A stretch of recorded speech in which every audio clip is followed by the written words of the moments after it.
It hit the cinemas 3 days ago, exactly on October the 28th. An early prognosis is that Dear Sister will be a contender for Movie of the Year. A week ago, the engrossing thriller was screened to select members of the press, cast and crew, as well as members of the Pastor Ayotunde Jones Third Church in Lekki, Lagos. A highly captivating Nollywood flick, it's a gripping story of marriage, love and betrayal. To get a more detailed insight into what it's all about, we have now been joined by Daniel K. Daniel, the lead male actor, popularly known as DKD. Daniel is a multiple award-winning American-based Nigerian actor. Among many accolades, he's a member of the Academy of Motion Pictures Art and Science class of 2022. Daniel is also a two-time African Actor of the Year. Good morning, Daniel. Good morning. DKD, isn't it? Yes, sir. Good morning. How are you doing today? Good to have you join us. Thank you. Good to in be the here. studio. Good to be here. All right, let's start off with Dear Sister. That's Etinosa's film, isn't it? Yes, exactly. And then there was it a premiere, a special screening? It was a press conference, press screening, yes. Okay. Especially for the press, yes. All right. Yes. I mean, there's a lot of buzz around this film. What's special about it? Well, your introduction, was apt. It was, it's a family story. So it's something that when I read the script, I felt like, okay, this seems very simple, but it's mind blowing. You know those stories that it's a story. It's not a story about 100, 200 people, a village or something. It's just a family story, mostly like between about 7 to 10 cast members. But it's a very, very strong story, timeless story. Something that even if we told it 10 years from now, 10 years, before now, it will be very relevant. Very gripping, very gripping. I saw it for the first time as well at the press conference last week, and I shed a tear, even though I know what the movie is supposed to be about. So that's how strong and compelling it was. Very suspenseful. In its simplicity and seeming simplicity, it's not that simple. It's not even predictable. That's a lot of twists, very suspenseful, and I love it. It's so everyone loves it. In fact, let me not say me. The press were very glad. And then 3 days ago, it came out in the cinemas on the 28th of October, and reviews have been great. Reviews have been great. I've seen a lot of videos of people coming out of the cinema and saying, "Well, this is awesome." So yeah. Okay. But talking about what it is about for some of us, we don't actually really know. The suspense already sounds great because now I'm like, Movie of the Year. This sounds right up there. Up there. Yeah. What makes it? What takes it to that level for you? As a potential candidate, though. As a potential candidate, yes. Like, what takes it to that point? As someone who's seen a lot of awards, nominations and wins, it's there's a lot of things that make an award-winning movie or a potential candidate for an award-winning movie. It's all-encompassing. It starts with the script, of course, the story. The story has to be compelling. The story has to be intriguing, and then you throw in the casts and the director. Uche Abu directed this. Who directed? Uche Abu directed it, yes. He's in charge of Enugu Film Festivals. He's the director of Enugu Film Festivals. So he's a young director who's very smart, knows exactly what he wants. And he's an actor's director. Then Etinosa produced it. She's a very unassuming, if you've met her, very funny, fun-loving. She started with skits and all that, and before she graduated into movies. Very, very unpredictable. But she, behind all of that is someone who knows exactly what she wants. Yeah. Goal-driven, purpose-driven, and that's one of the reasons I decided to work with her. So this movie is all-encompassing. So when I say story, actors, director, sound is good. That was one of the things I commended. Sound is awesome, because I'm like, some of the things that we don't measure up sometimes to Hollywood is because of some of the technicalities, the picture, the sound, art design, and the rest of that. But all of that came true in this. The sets, the locations we used were beautiful, and it's a beautiful film to behold. The sound is awesome. Not even one scene I felt like was off, Then the soundtrack was voiced by Angela Iguavon, who is also an actress in the movie, multi-talented. And it's very compelling. It's something that I would love to see people coming out because I want to see those who have like tear marks on their faces. You're still not giving away what it is about. No, I can't do that. I can see that. I can't do that. I went around. I kind of went around. Yeah, you've gone way all the way. Okay, but that's very. We respect that. That's, all right. I mean, for me, I like the fact that in spite of the fact that this is like a Netflix, Amazon Prime season, all the big films coming out of their stable. we still have, Nigerian films, a lot more of them actually, Yes. going to the cinemas and doing well. Maybe they will end up with Netflix or any of the other big, streaming giants. Distributors, yeah. Exactly. But the fact that they are bringing people out, to the cinemas is very remarkable for me. How well do you think that this film will do in the cinemas, given that Brotherhood, I think, is the reigning champ now, at the cinemas? What are his chances to first cross the 100 million Naira mark, then 200, and then going further? Yeah, so big shout out to the Brotherhood crew, by the way. That was an awesome feat getting to 200 million. It's no small feat. I don't think we have up to 10 films or 5 films that even have gotten up to 200 million. So Not likely. yeah. So well, I wish I could predict. If I could predict, I probably would have charged it to some more. So no, I can't predict, but we're hoping, it's a different genre of film. That's the thing with the audience, unpredictable audience, because you don't know. Sometimes I know 5 years ago, we had that feeling that if you want to make money at the cinemas with a Nigerian movie, it has to be comedy. It has to be something funny. They tell you that Nigerians want something lighthearted, that they've had a rough day at work, a rough day at traffic. It's always rough out here. Yeah, it's rough out here. It's crazy out here. So people don't want to, after that, go back and watch a psychological thriller that's stressing them out. They want to go home and laugh at something. So that has been the general consensus. That's been what the cinema goers always kind of made us feel, that you have to make a comedy to make money. But I'm glad for films like Brotherhood, and a lot of films in the past 5 years have done very well in the cinema that have not been comedies. The King of Thieves was not comedy. Yeah, so we're beginning to show almost 100 million or something. So it's beginning to show that if you make a good film, regardless of genre, it will do well. So I can't predict, but I'm hoping we take baby steps. We get 20 million, we get 50 million, go 100 million, and then I can ring up and say, hey, where are my royalties? How you doing? Talking about that, of course, you're an actor in this. Let's come to you now. Just talk us through your CV, pretty much. How you got into it. Of course, we had a little chat before this. And are there specific roles that you're drawn to, as some actors and actresses are? Well, geez, my CV is it's a long one, so I'll just pick up the bits and pieces that I can. So I'll start with the last question. Are there some particular roles that I'm drawn to? Yes, because I've been doing this about 10, 11 years now. So it gets to a point where you don't want to be typecast. For people like me, throughout after I won the AMVCAs and AMA Awards for Best Actor 2016, 17, 18 were the busiest years of my life. Like, I had to sneak out of the country to go breathe. That's how bad it was. I had to, and I'm glad, I'm blessed, because people pray for that. People, if you're not busy as an actor, then something is not right. So people pray for that. So I never took it for granted for once. But those are like the 3-4 years that were so busy. I had films that were being paid for a year in advance. That's how crazy it was. So it got to a point where I had to slow down and start selecting carefully, not to be repetitive with roles, not to be repetitive with films, not to be repetitive with, the characters I'm playing. I had to make sure that, okay, I started off playing a mommy's boy.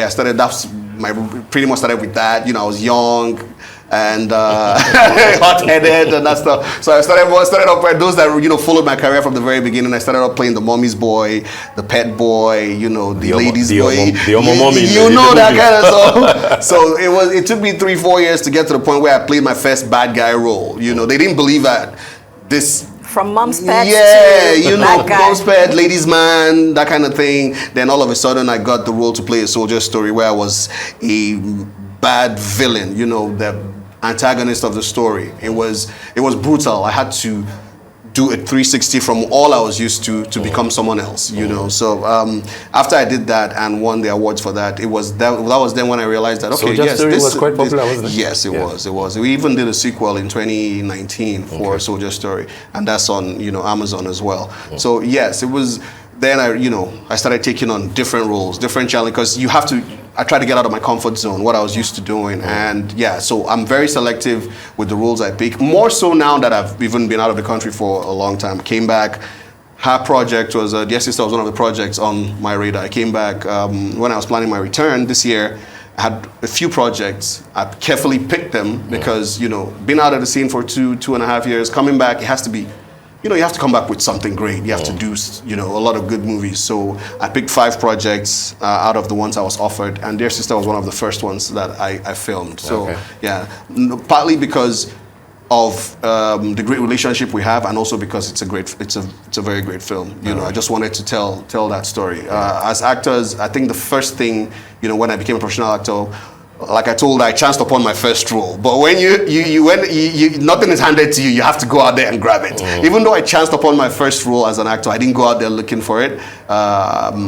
When I decided to become a professional actor, I had to, you know, I had to pay my dues, in quotes. I had to pay my dues. So you have those grueling years where you realize that this is not child's play. You need to put in the work. You know, you realize that the remuneration is not that good. You have to get by regardless of, you know, the circumstance. And that's when I started. It wasn't all rosy. It's all rosy on the red carpet, but it's not all rosy behind there. You know, it's a lot of hard work. Sometimes we film. Okay, so we take pride in how long you can film or how long you can stay standing. I've done 36 hours. Straight working. Really?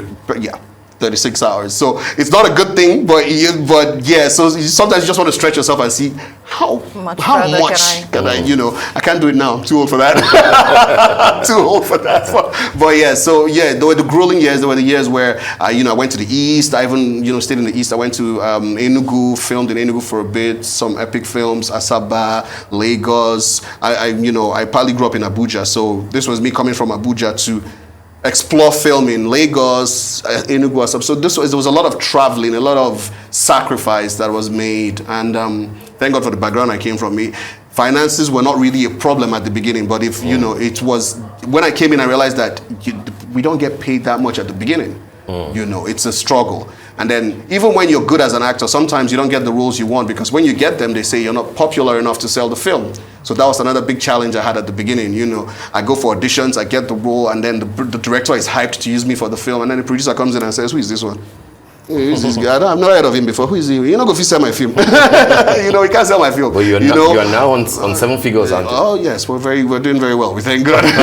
Doing very well. So yes, that's I would say. So there's the sacrificial years that you have to go through before you break the barrier, and then, you know, get into that spot where you can demand what you want. Okay. So yeah, it's been a great journey so far. Good. So Dear Sister is in English.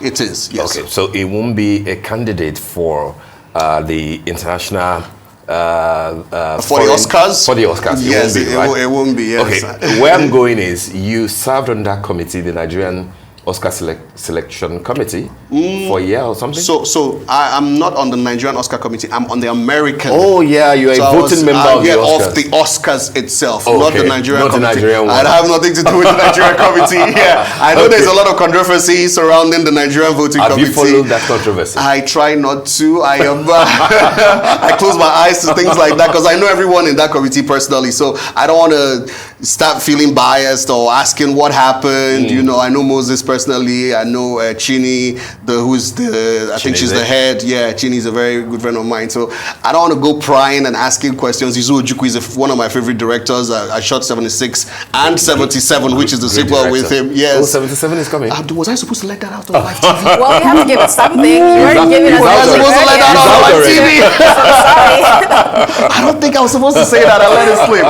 But well, it's okay. Yes, we just filmed 77. I'm sorry, guys. I didn't know when I said that. Forgive me. But yes, but that's okay. I mean, we'll find out eventually. The press knows. We know that Rita was on set. We know that the shooting. Good. All right. So yeah. do you? I know you don't want to comment about it, but what came to you when you learned that, in spite of the 3 popular films that Nigeria has this year, that none will be recommended for the Oscars? How did that hit you? I'm not gonna lie. It's like, even though I do have friends on the inside, I wasn't happy to hear that we couldn't select one. You know, they have their reasons. I don't want to judge anybody. They were selected because they were supposedly competent for it. So I want to believe Chini has been in this business for a long time. I met her as a fledgling in Abuja. She came to film something, and she was a big producer who just filmed EJ, I think, EJ was in 2010. Yeah. So you can imagine, I was just starting off.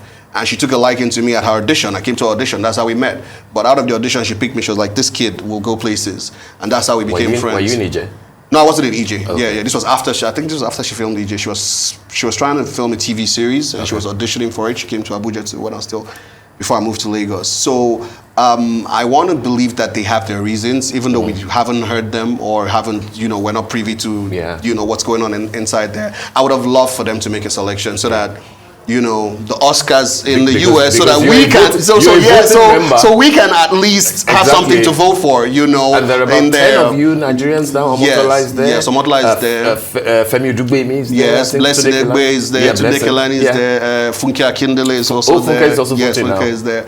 So it would have been nice to have a Nigerian film, at least so that we put us on the radar. Absolutely. Put us on the radar. Yes, let the committee, in Hollywood decide whether it qualifies or not. Yeah. So if I'm going to be honest, I didn't feel really good to hear that we couldn't pick at least one film. But I also believe that they have their reasons.